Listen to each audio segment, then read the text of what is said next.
கும்பராசிக்கார நண்பர்களே, கும்பராசியை பொறுத்த வரைக்கும் கும்பராசிக்காரங்க அப்படிங்கிறவங்க குடும்பத்துக்காக உழைப்பவர்கள் மட்டுமல்ல, ஊருக்காக உழைக்கக்கூடிய நபர் அப்படின்னு சொல்லுவாங்க. கும்பராசிக்கு ஒரு எக்ஸாம்பிள் சொல்லணும் அப்படின்னா, நல்லா யோசிச்சு பாருங்கள். ஒரு கும்பராசிக்காரர் ஒரு கோவிலை கட்டுறவங்க அல்லது ஒரு தர்மகர்த்தா, இந்த மாதிரி ராசிகளுக்கெல்லாம் கும்பராசிக்காரர் பாருங்க. ராஜராஜ சோழன் கும்பராசி சதய நட்சத்திரம். ஒரு சிம்பிள் எக்ஸாம்பிள் போதும். மக்களுக்காக உழைத்தவர், ஒரு பிரம்மாண்ட கோவிலை எழுப்பியவர், வரலாறு சொல்லும்படி வாழ்ந்தவர். இதுதான் இந்த கும்பராசி. கும்பராசிக்காரங்க எங்களோட வாழ்க்கையில் கண்டிப்பாக ஏதாவது ஒரு வரலாறு சொல்லக்கூடிய விஷயத்தை செஞ்சுட்டு தான் போவாங்க. அது நன்மையாக இருக்கலாம், மிகப்பெரிய வெற்றியாக இருக்கலாம், மிகப்பெரிய ஒரு உருவாக்கமாக இருக்கலாம், மிகப்பெரிய ஒரு ஆலயமாக இருக்கலாம், வீடாக இருக்கலாம், ஏதோ ஒரு விஷயம். உங்களால் ஒரு கோவிலுக்காவது சின்ன ஒரு மேப்புக்கு ஒரு லைனாவது போடுற மாதிரி தான் இருந்திருக்கும். நீங்கள் குடும்பத்துக்காக கஷ்டப்பட்ட ஒரு நபர் அப்படிங்கிறது உங்களுக்கு மட்டும் இல்லை, அந்த ஊருக்கே தெரிஞ்சதாக இருக்கும். இந்த நபர்கள் துரோகங்களை அனுபவித்த நபர் அப்படிங்கிறது எல்லாருக்குமே தெரிஞ்ச ஒரு விஷயமா இருக்கும். இந்த நபரை பொறுத்த வரைக்கும் கல்வியாக இருக்கட்டும், செல்வமாக இருக்கட்டும், தொழிலாக இருக்கட்டும், எல்லா வகையான விஷயத்துலையுமே முதன்மையாக வரணும் அப்படின்னு ஒரு வினோதமான ஒரு ராசிக்காரராக இருப்பாங்க. குடும்பத்தில் முதல் பட்டதாரியாக இருக்கலாம், குடும்பத்தில் முதலாக ஒரு விஷயத்தை செஞ்சவராக இருக்கலாம், அந்த ஊரில் புதுசாக ஒரு வண்டி வாங்கினவராக இருக்கலாம், அந்த ஊர்லேயே புதுசாக ஒரு விஷயத்தை செஞ்சவராக இருக்கலாம். இந்த மாதிரி சில விஷயங்கள்லாம் இந்த கும்பராசிக்கே உண்டான ஒரு முக்கியமான விஷயம். கும்பராசிக்காரர்களுடைய குணாதிசயங்கள் அப்படின்னு பார்க்கும்போது, கும்பராசிக்காரங்க பொதுவாகவே சுதந்திரமாக சிந்திக்கிறவங்களாக இருப்பாங்க, புதுமையாக யோசனை கொண்டவர்களாக இருப்பாங்க, மற்றவர்களுக்கு உதவ விரும்புபவர்களாக இருப்பாங்க, அறிவை விரும்புபவர்களாக இருப்பாங்க, தனித்துவமான வாழ்க்கை முறையை விரும்புபவர்களாக இருப்பாங்க, கூட்டத்தில் இருந்தாலும் தனித்தன்மையை காக்க முயற்சிக்கிறவங்களாக இருப்பாங்க.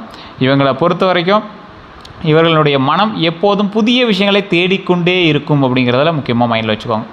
இவங்களுடைய பலங்கள் என்ன தெரியுமா? புத்திசாலித்தனம், ஆராய்ச்சி திறன், மனித நேயம், நேர்மை, தன்னம்பிக்கை. பலவீனங்கள் அப்படின்னா பிடிவாத குணம். இந்த ராசியை பொறுத்த வரைக்கும் ஒரு முக்கியமான விஷயத்தை சொல்லணும். இந்த ராசியோட மிகப்பெரிய பலவீனம் சொன்னால் கூட ஒத்துக்க மாட்டாங்க, பிடிவாதம்.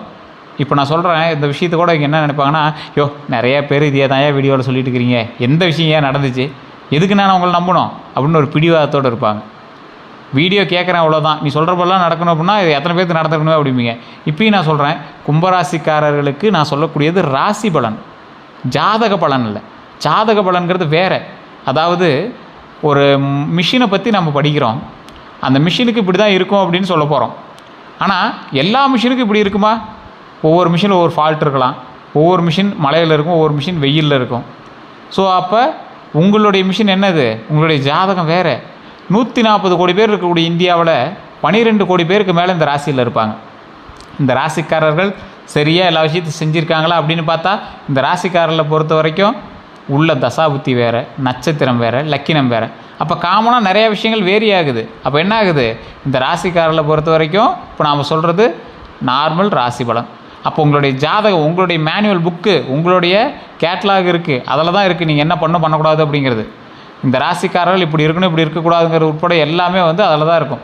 ஸோ இந்த ராசிக்காரங்களுக்கு எப்படி நடக்க போகுது, என்ன நடக்க போகுது, நீங்கள் யாரு கூட இருக்கீங்க, எந்த ராசி கூட இருக்கீங்க அப்படிங்கிறது எல்லாமே தெரிஞ்சுக்கிட்டு தான் நம்ம அடுத்த விஷயமே நம்ம சொல்ல முடியும். இந்த கும்பராசியை பொறுத்த வரைக்கும் பிடிவாத குணம், இந்த பிடிவாத குணத்துலேருந்து கொஞ்சம் வெளிவந்தீங்க அப்படின்னா போதுமானது. இந்த ராசிக்காரங்க யாரோட இருக்காங்க, எப்படி இருக்காங்க அப்படிங்கலாம் தெரிஞ்சுக்கணும்னா ஃபஸ்ட்டு ஜாதகத்தை பார்த்து செக் பண்ணிக்கோங்க. உங்களுடைய பிறந்த தேதி, பிறந்த நேரம், பிறந்த ஊரை மட்டும் எடுத்துகிட்டு கீழே நம்பர் கொடுத்துருங்க, அந்த நம்பருக்கு ஃபோன் பண்ணி பேசி தெரிஞ்சுக்கோங்க. பிரபல ஜோதிடருடைய நம்பர் தான் கொடுத்துட்டு நீங்கள் ப்ரமோஷன் எடுத்துட்டாலும் ஓகே தான். A to Z கம்ப்ளீட்டாக உங்களை பற்றி அக்குவே ராணி வேறு எல்லாத்தையும் அப்படி பீஸ்ஃபுல்லாக சொல்லிடுவாங்க. ரெகுலர் ஆயிடுவீங்க நீங்கள். அடுத்து இதை பண்ணலாமா, இதை பண்ணலாமா. ஏன்னா நிறைய பெரிய பெரிய விஐபிஸ் எல்லாமே இப்படி தான் பார்த்துருக்காங்க. அடுத்து என்ன பண்ணணும், அதுக்கடுத்து இதை பண்ணலாம், ஒரு ஆலோசகராக அவர் வச்சுருக்காங்க. ஸோ இது அப்பாயின்மெண்ட் பேசிஸில் தான் ஜோதிடர் பார்ப்பாங்க. உங்களுக்கு ஐடியா இருக்கிறவங்க மட்டும் நீங்கள் ஃபோன் பண்ணுங்கள். இந்த ராசியை பொறுத்த வரைக்கும் உணர்ச்சிகளை வெளிப்படுத்தாமல் இருக்கிறது ரொம்ப ஒரு பெரிய விஷயமா இருக்கும். வெளியே சொல்ல மாட்டாங்க, அப்படியே சுற்றி திட்டிகிட்டு இருப்பாங்க, அமைதியாக இருப்பாங்க, அமுங்கினி மாதிரி இருப்பாங்க.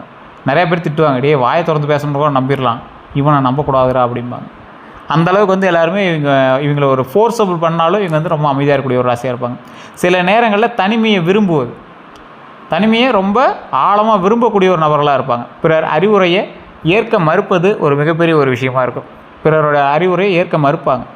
2026 தமிழ் புத்தாண்டு முதல் எப்படி இருக்கும் அப்படின்னா, 2026 தமிழ் புத்தாண்டுக்கு பிறகு கும்பராசிக்காரர்களுக்கு புதிய வாய்ப்புகள் உருவாகும். 1 மாதம் ஆச்சு சார், என்ன சார் இப்போ தமிழ் புத்தாண்டுக்கான பலன்னு சொல்கிறீங்க அப்படின்னா, 1 மாதம் ஆச்சு, ஆனால் இன்னும் 11 மாதத்துக்கு பக்கமாக இருக்குது, கிட்டத்தட்ட 10 மாதமாவது இருக்குது. ஸோ புதிய வாய்ப்புகள் உருவாகிறதுக்கான வாய்ப்புகள் அதிகம். ஸ்டார்டிங்கில் உங்களுக்கு ஓரளவுக்கு லேக் இருந்தாலும் போக போக உங்களுக்கு அருமையாக இருக்கும். தொழிலில் வளர்ச்சி கிடைக்குங்க, தொழிலில் மிகப்பெரிய வளர்ச்சி உண்டு. அதுவுமே தொழிலில் நீங்கள் எப்படி இருக்கீங்க அப்படிங்கிறத பொறுத்து தான். தொழிலில் கொஞ்சமாவது ஒரு முதலீடுகளோ இல்லை நீங்கள் உங்களுடைய நேரத்தை முதலீடு பண்ணுறீங்களோ அந்த மாதிரி விஷயங்கள் பண்ணும்போது தான் அதுக்கான அவுட்புட் கிடைக்கும். பழைய பிரச்சனைகள் குறையலாம். பழைய பிரச்சனைகள் எதுவாக இருந்தாலும் அப்படியே கொஞ்சம் கொஞ்சமாக சரியாயிட்டே வரும். இதுவுமே வாய்ப்பு தான் இருக்குது. காரணம் என்ன அப்படின்னா, கும்பராசியை பொறுத்த வரைக்கும் கொஞ்சம் டைட் பொசிஷனாகவும் இருக்குது, கொஞ்சம் ரிலாக்ஸ் பொசிஷனாகவும் இருக்குது. ரிலாக்ஸ் பொசிஷன் யாருக்கு அப்படின்னா, தசாபுத்தியை பொறுத்த வரைக்கும் கொஞ்சம் காமாக இருக்கக்கூடிய தசாபுத்திகளுக்கு கொஞ்சம் ரிலாக்ஸாக இருக்கிறதுக்கான வாய்ப்புகள் அதிகம். கொஞ்சம் எதுகை முனையோடு இருக்கக்கூடிய, அதாவது கொஞ்சம் எதிரும் புதிருமாக இருக்கக்கூடிய சில லக்கினக்காரர்களுக்கு கண்டிப்பாக கொஞ்சம் இறுக்கி பிடிக்கிற மாதிரி தான் இருக்கும். பழைய பிரச்சனைகள் குறையலாம் அப்படிங்கிறது 90% கொஞ்சம் பொருத்தமாகவே அமையும். குடும்பத்தில் மகிழ்ச்சி அதிகரிக்கலாம் அப்படிங்கிறது இந்த ராசியை பொறுத்த வரைக்கும் பரவாயில்ல. இந்த காலகட்டத்தில் குடும்பத்தில் மகிழ்ச்சிகள் அதிகரிக்கக்கூடிய ஒரு தருணமாக தான் அமையுது. நீண்ட நாள் திட்டங்கள் செயல்பட தொடங்கலாம். ரொம்ப நாளாக பிளான் பண்ணி வச்சுருந்தது சார், ஒரு வீடு வாங்கலாம், ஒரு வண்டி வாங்கலாம், ஒரு டிராக்டரு, ஒரு காடில் விவசாயம் பண்ணலான் இருந்தோம். இந்த மாதிரி விஷயங்கள்லாம் நல்ல வாய்ப்பாக வந்து கிடைக்குங்க. குரு பயிற்சி பலன் அப்படின்னு பார்க்கும்போது இந்த ராசிக்காரர்களுக்கு பொறுமையாக செயல்பட்டால் நல்லது, முன்னேற்றம் கிடைக்க வாய்ப்பு அதிகமாக இருக்குது அப்படிங்கிறத மைண்டில் ஞாபகம் வச்சுட்டா போதுமானது. குரு பயிற்சி பலன் அப்படின்னா, குரு பகவான் வந்து ஞானம், செல்வம், கல்வி, திருமணம், குழந்தை பாக்கியம் இந்த மாதிரி ஒரு விஷயங்களுக்கு காரகனாக ஜோதிடத்தில் வந்து கருதப்படக்கூடியவர் குரு பகவான். இந்த குரு பகவான் இந்த டைமில் குரு பயிற்சி ஆகியிருக்கார். ஒரு குறிப்பிட்ட ராசிக்கு தான் முதன்மையாக இருக்கார், அவங்களுக்கு தான் நல்லா இருக்குன்னு சொல்கிறாங்க. மற்ற ராசிக்காரங்களுக்கு எப்படி இருக்கும் அப்படின்னா 50% 60% சொல்லிட்டு விட்டுறாங்க. அப்படின்னு பார்க்க முடியாது. காரணம் என்ன, ஃபஸ்ட்டு நல்லா தெளிவாக தெரிஞ்சுக்கோங்க. உங்களுடைய ஜாதகத்தில் ராசிங்கிறது ஒரு பார்ட், ஒரு மெயின் பார்ட். உள்ள தசாபுத்தி இருக்குது. தசாபுத்தி எந்த கட்டத்தை எது பார்க்குது அப்படிங்கன்னு இருக்குது. அது நன்மையாக பார்க்கும்போது மிகப்பெரிய லாபம் உண்டாகும். ஸோ பண வரவு மேம்படலாம் அப்படின்னு இல்லை, மேம்படும்.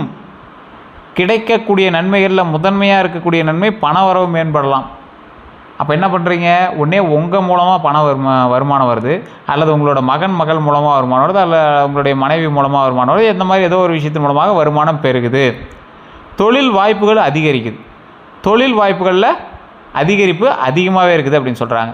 திருமண பேச்சுக்கள் முன்னேறலாம். திருமண பேச்சு வந்து முன்னேறக்கூடிய ஒரு விஷயமா இருக்குது. குழந்தை பாக்கியத்திற்காக வாய்ப்புகள் வந்து உருவாகக்கூடிய ஒரு காலகட்டமாக அமையுது. குழந்தை பாக்கியத்திற்கான வாய்ப்பு அப்படின்னா, குழந்தை இல்லாதவர்களுக்கு குழந்தை பிறக்கக்கூடிய ஒரு தருணம், குழந்தை பிறந்தவர்களுக்கு குழந்தைகள் மூலமாக பெருமை தரக்கூடிய ஒரு தருணம். ரொம்ப வருடங்களாக குழந்தை இல்லாதவங்க இந்த டைமில் வந்து நீங்கள் ஏதாவது ட்ரீட்மெண்ட்டோ இல்லை ஏதாவது பண்ணுற மாதிரி இருந்துச்சு அப்படின்னா செக் பண்ணிங்க அப்படின்னா ஆட்டோமேட்டிக்காக நல்ல வாய்ப்பு உண்டு. சொத்து தொடர்பான காரியங்கள் நகரலாம். உங்களுக்கு ஒரு நிலம் வாங்கணும்னு ஆசைப்பட்றீங்க, ரொம்ப நாட்களாக இருந்துச்சு, இல்லை பூர்வீக சொத்து விவகாரத்தில் ப்ராப்ளம் வந்து சால்வ் ஆகும்னு நினைக்கிறீங்க. இந்த மாதிரி விஷயங்கள் எல்லாமே கிளியர் ஆகும். எல்லா இஷ்யூஸும் சரியாகும். ஒவ்வொன்றும் அப்படியே கம்ப்ளீட்டாக சரியாகும். அது எல்லாமே ஒரு ஸ்டார்டிங் பாயிண்ட் ஒன்று இருக்குன்னு, அந்த ஸ்டார்டிங் பாயிண்ட் தான் இப்போது. கடினமாக இருக்க வேண்டிய விஷயங்கள் என்ன அப்படின்னா, அவசர முதலீடுகளை தவிர்க்கணும். தேவையற்ற கடன் வாங்க வேண்டாம். உறவினர்களோட வாக்குவாதம் வேண்டவே வேண்டாம். அதிக நம்பிக்கையை வச்சு ஏமாற வேண்டாம். சரி, இப்போ நான் சொன்னதெல்லாம் சீக்கிரம் சொல்லிட்டேன், ஆனால் இது உங்களோட வாழ்க்கையில் மிகப்பெரிய ஒரு வேலிடான பாயிண்ட்டு. தயவு செய்து ஞாபகம் வச்சுக்கோங்க. அவசர முதலீடு கண்டிப்பாக பண்ணக்கூடாது. தேவையற்ற கடன் வேண்டவே வேண்டாம். உறவினர்களோட வாக்குவாதம் வேண்டவே வேண்டாம். தேவையில்லாத உங்களை இழுப்பாங்க, சண்டைக்கு இழுப்பாங்க. ரோட்டில் போகிறவனை கூட இழுத்து வச்சு அடிப்பாங்க. அந்த டைமில் நீங்கள் அமைதியாக தான் இருக்கணும். அதிக நம்பிக்கை வச்சு ஏமாற வேண்டாம் அப்படிங்கிறத மைண்டில் நல்லா ஞாபகம் வச்சுக்கோங்க. அதிக நம்பிக்கை வச்சு ஏமாற வேண்டாங்கிறத நல்லா மைண்டில் ஞாபகம் வச்சுக்கோங்க.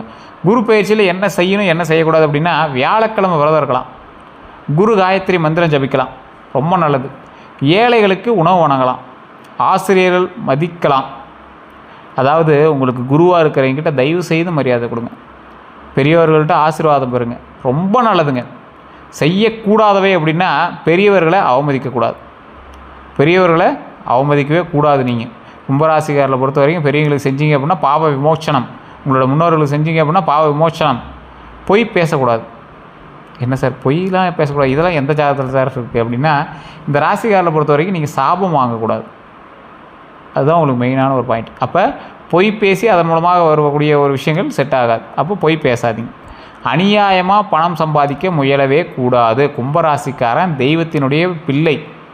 அப்போ அநியாயமாக பணம் சம்பாதிக்க முயலவே கூடாது. நீங்கள் அநியாயமாக சம்பாதிச்சாலும் அது உங்களுக்கு நின்று இருக்காது, உங்களுக்கே தெரிய ஆரம்பிக்கும். சரி என்ன சார் இது, அவன் அதை பண்ணுறான் இதை பண்ணுறான் இதை பண்ணலாம் ட்ரை பண்ணால் கூட நம்மளுக்கு செட் ஆக மாட்டாங்க சார் அப்படின்னு தான் இருக்கும் இந்த ராசிக்காரர்களை பொறுத்த வரைக்கும். அது உண்மையாக இல்லையா நீங்களே கமெண்ட் செக்ஷனில் பதிவிடுங்க. தானம் செய்வதை தவிர்க்கக்கூடாது. கும்பராசிக்காரன் தெரிஞ்சோ தெரியாமையோ அவனால் பல பேருக்கு நல்லது நடந்துகிட்டு தான் இருக்கும். நீங்களாக ட்ரை பண்ணலனா கூட உங்களால் பல பேர் நல்லது நடந்துட்டு தான் இருக்கும். ஸோ அதனால் தானம் செய்வதை தவிர்க்கக்கூடாதுங்கிறத மைண்டில் ஞாபகம் வச்சுக்கோங்க. வண்டி வாகன யோகம். வண்டி வாகன யோகம் கண்டிப்பாக உண்டுங்க. வாகன யோகம் இந்த ராசிக்காரர்கள் கண்டிப்பாக உண்டு. இந்த ராசிக்காரர்கள் கண்டிப்பாக வாகன யோகத்தில் நல்ல லாபம் உண்டு. 2026 புதிய இருசக்கர அல்லது 4 சக்கர வாகனங்கள் வாங்கக்கூடிய எண்ணம் உருவானவங்க, அதுக்கு ஸ்டெப் எடுத்தவங்க இந்நேரம் நீங்கள் வண்டி வாங்கியிருப்பீங்க. அப்படி இல்லாதவங்க இன்னொரு 6 மாத காலம் உங்களுக்கு 2026 பெண்டிங் இருக்குது. அதில் இன்னும் பல நல்ல விஷயங்கள் நடக்க இருக்குது. பழைய வாகனத்தை மாற்றக்கூடிய வாய்ப்பு கிடைக்குங்க. பழைய வாகனத்தை மாற்றக்கூடிய வாய்ப்பு உங்களுக்கு கண்டிப்பாக உண்டு. வாகன கடன் கிடைக்க வாய்ப்பு இருக்கலாம். வாகன லோன் ஈஸியாக கிடைக்கும். எது கொஞ்சம் ரிஸ்க் அப்படின்னா, எது யோசிச்சு பண்ண அப்படின்னா, வேகமாக ஓட்டாதீங்க. வாகனத்தை வேகமாக ஓட்டவே வேண்டாம். வாகன பராமரிப்பை அலட்சியம் செய்ய வேண்டாம். வாகன பராமரிப்பை அலட்சியம் செய்யாதீங்க தயவு செஞ்சு. அதுதான் மெயினான ஒரு விஷயமாக உங்களுக்கு கருதப்படுதுங்க. திருமண பலன் அப்படின்னு பார்க்கும்போது, திருமணம் தாமதமாக இருந்தவங்களுக்கு நல்ல பேச்சுவார்த்தைகள் வரலாம். குடும்ப ஒப்புதல் கிடைக்கலாம். பழைய தடைகள் விலகலாம். ஸோ திருமணத்துக்காக போராடிட்டு இருக்க பல பேருக்கு இது ஒரு முக்கியமான ஒரு தருணமாக கூட அமையலாம். ஸோ கண்டிப்பாக இந்த வாய்ப்பை தவற விட்டுறாதீங்க. திருமணமானவர்களுக்கு புரிதல் அதிகரிக்கக்கூடிய ஒரு காலகட்டம். குடும்ப ஒற்றுமை மேம்படும். குடும்ப ஒற்றுமையினால் பல நன்மைகள் நடக்கக்கூடிய ஒரு காலகட்டமாகவும் அமையுது. குழந்தைகள் தொடர்பான பலன் உங்களுக்கு வேணும் அப்படின்னா, குழந்தைகளினுடைய கல்வியில் முன்னேற்றம் உண்டுங்க. போட்டித் தேர்வுகளில் வெற்றி பெறுவாங்க. ஒரு என்ட்ரன்ஸ் ஆரம்பிக்கிறாங்க, என்ட்ரன்ஸ் எக்ஸாம் எழுதுறாங்கன்னா கண்டிப்பாக வெற்றி உண்டு. குழந்தை பாக்கியத்திற்காக காத்திருந்தவங்களுக்கு நல்ல செய்திகள் கிடைக்குங்க. அடுத்த 12 நாட்கள் எப்படி இருக்க போகுது அப்படின்னா, அடுத்த 12 நாட்கள் முடங்கிய வேலைகள் நகருங்க. அப்படியே கொஞ்சம் கொஞ்சமாக ஸ்டெப் எடுக்க ஆரம்பிக்கும். பழைய நண்பர்களினுடைய உதவி கிடைக்குங்க. சிறிய பணவரவு ஏற்படலாம். சில நாட்களில் மன அழுத்தம் இருக்கும். ஆவலாக முடிவு எடுக்காமல் இருப்பது நல்லது. டக்கு டக்குன்னு பண்ணாமல் இருந்தீங்கன்னா ரொம்ப நல்லது. ஆவலாக முடிவு எடுக்காமல் இருக்கிறது ரொம்ப நல்லதுங்க. யாரிடம் எச்சரிக்கையாக இருக்கணும் அப்படின்னா, அதிகமாக புகழ்பவர்களிடம் நீங்கள் ரொம்ப எச்சரிக்கையாக இருக்கணும். உங்களை யாராவது ஒருத்தன் பூஸ்டப் பண்ணி விட்டுட்டே இருக்கான் அப்படின்னா அவனை தான் நீங்கள் முதல் எச்சரிக்கையாக இருக்கணும். கடன் வாங்கி திரும்ப கொடுக்காதவர்களிடம் ரொம்ப எச்சரிக்கையாக இருங்க. ரகசிய தகவல் கேட்பவர்களிடம் ரொம்ப ரொம்ப ரொம்ப ரொம்ப எச்சரிக்கையாக இருங்க. உங்ககிட்டயே உட்காருவான், அப்படியே நைஸாக கேட்பான். அப்படியா, அடா ஆமாப்பா, நீ ரொம்ப பாவம்ப்பா, நீ இப்படி பண்ணியிருந்தா ஆயிருக்குமே, வேறு எங்கே நீ அமௌண்ட் போட்டு வச்சுருக்க, இப்படிலாம் ஆரம்பித்தோன்னா தயவு செஞ்சு அவன்கிட்ட ஸ்கிப் ஆகிக்காங்க. தேவையற்ற வாக்குறுதிகள் தவிர்க்கிறது ரொம்ப நல்லது. ஒருத்தங்கிட்ட நீங்கள் முன்னாடி ஷூரிட்டி கொடுக்குறீங்களே, தேவையற்ற வாக்குறுதி, அதெல்லாம் தயவு செய்து தவிர்த்துக்கோங்க. கண் திருஷ்டி பற்றிய பாரம்பரிய நம்பிக்கை நிறையா பேருக்கு இருக்குது. கண் திருஷ்டி பற்றிய நம்பிக்கை பல இடங்களில் காணப்படுது.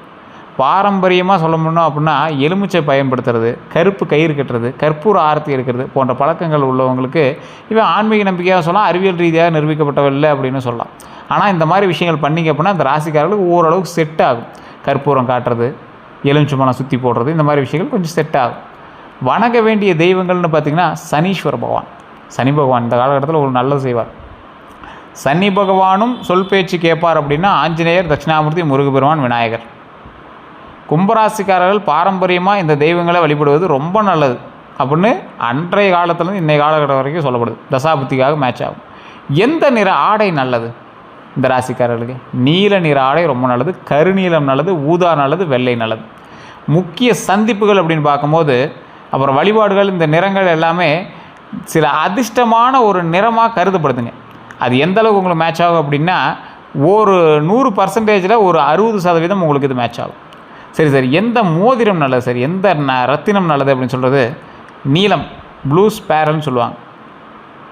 அதாவது கோமேதகம்னு சொல்லுவாங்க, அமெத்திஸ்ட் அப்படின்னு சொல்லுவாங்க. இந்த மாதிரி சிலரால் பரிந்துரைக்கப்படக்கூடிய சில விஷயங்கள் உங்களுக்கு நல்லது தான். ஆனால் இந்த ரத்தினங்களை அணிவதற்கு முன்பு உங்களுக்கு தகுதியான ஒரு ஜோதிடர்கிட்ட, அந்த நகை நிபுணர்கிட்ட ஆலோசனை செஞ்சு போடுங்க.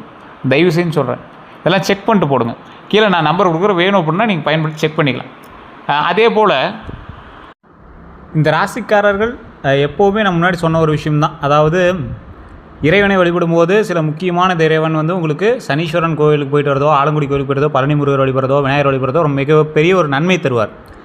அதே போல் இந்த கும்பராசிக்காரர்களுக்கு ஒரு முக்கியமான சுவாரஸ்யமான சில விஷயத்தையும் நான் சொல்கிறேங்க, ஞாபகம் வச்சுக்கோங்க. கூட்டத்தில் தனித்து தெரியக்கூடிய குணம் இவங்ககிட்ட இருக்கும். எப்பயுமே எதிர்காலத்தை பற்றி அதிக சிந்திக்கக்கூடிய நபர்கள், தொழில்நுட்ப விஷயங்கள் ஆர்வம் அதிகமாக இருக்கக்கூடிய நபர்கள், நண்பர்களை மிகவும் மதிக்கக்கூடிய நபர்கள், மனதில் பெரிய கனவுகளை வச்சுருக்கக்கூடிய நபர்கள். ஒரு முறை ஏமாற்றம் ஏற்பட்டால் மறக்கவே மாட்டாங்க. லைஃப்பில் அந்த ஏமாற்றத்தை மறக்கவே மாட்டாங்க. வெளியில் அமைதியாக இருந்தாலும் உள்ள தீவிர சிந்தனையாளர்கள், தங்கள் பாதையை தாங்களே உருவாக்கக்கூடிய ஒரு வினோதமான பிறவி அப்படின்னு சொல்லுவாங்க. இந்த ராசிக்காரர்களுக்கு ஒரு முக்கியமான ஒரு விஷயம் சொல்லணும் அப்படின்னா, உடல் நலத்தில் அலட்சியம் செய்யாதீங்க. உடல் நலத்தில் ஆரோக்கியமாக வச்சுக்காங்க. சேமிப்பு பழக்கத்தை அதிகரிச்சுக்காங்க. புதிய திறன்களை கற்றுக்கொள்ளுங்க. குடும்ப உறவுகளை மதிங்க. கோபத்தில் முடிவு எடுக்க வேண்டாம். வாய்ப்புகள் வந்துச்சு அப்படின்னா தைரியமாக பயன்படுத்திங்க. ஸோ இந்த ராசிக்காரர்கள் எப்பொழுதுமே நான் முக்கியமாக சொல்லக்கூடிய விஷயம் இதுதான். இறை வழிபாடு ரொம்ப முக்கியம். அதுவும் குலதெய்வ வழிபாடு உங்களுக்கு மிகப்பெரிய நன்மையை கொடுக்கும். தொழில், கல்வி, எந்த ஒரு விஷயமா இருந்தாலும் சரி, இதுவரை நீங்கள் எந்த ஒரு தடங்களாவது நீங்கள் சந்திச்சிருந்தீங்க அப்படின்னா வாழ்க்கையில் முன்னேற்றத்திற்கான ஒரு முக்கியமான ஒரு விஷயம் இந்த வாழ்க்கை அப்படிங்கிற ஞாபகம் வச்சுக்கோங்க. இனி வரக்கூடிய காலகட்டம் உங்களுக்கு மிகப்பெரிய ஒரு வெற்றிக்கான ஒரு காலகட்டமாக அமையப்போகுது. இந்த நாட்களில் நீங்கள் செய்ய வேண்டிய ஒரு முக்கியமான விஷயம் குலதெய்வ வழிபாடு. அதே போல் நீங்கள் ஒரு 10 ஏழை மக்களுக்காவது உணவளிங்க. அது ரொம்ப நல்லது. அன்னதானம் பண்ணுங்க. ரொம்ப ரொம்ப ரொம்ப நல்லது. உங்கள் கையால் அன்னதானம் ஆகிருக்கணும். இந்த ராசிக்காரங்க யாராக இருந்தாலும் சரி, உங்களுடைய ஜாதகத்தை ஒரு டைம் லோக்கலில் கூட செக் பண்ணுங்கள். இல்லை சார் லோக்கலில் சாட்டிஸ்ஃபை ஆகலை அப்படின்னா கீழே ஒரு நம்பர் கொடுத்து அந்த நம்பருக்கு ஃபோன் பண்ணுங்கள். பிரபல ஜோதிடருடைய நம்பர் தான் கொடுத்துருங்க. உங்களுக்கு விருப்பம் இருந்தால் மட்டும் பண்ணுங்கள். அதுக்கு தகுந்த மாதிரி தான் ஃபீஸஸ் இருக்கும். அதுக்கு தகுந்த மாதிரி அப்பாயின்மெண்ட் பேஸில் தான் ஜோதிடம் பார்ப்பாங்க. உங்களுக்கு விருப்பம் இருந்தால் நீங்கள் ஃபோன் பண்ணி இந்த நம்பர் பயன்படுத்திக்கலாம். எல்லோருக்கும் நன்றி நண்பர்களே. இதுவரை நம்ம சேனலை சப்ஸ்கிரைப் பண்ணாலும் சப்ஸ்கிரைப் பண்ணிக்கோங்க. பக்கத்தில் பெல் பட்டன் மறக்காம ப்ரெஸ் பண்ணிக்கோங்க. அதேமாதிரி ஃபாலோ பண்ணால் தான் ஃபாலோ பண்ணிக்கோங்க. எல்லோருக்கும் நன்றி நண்பர்களே.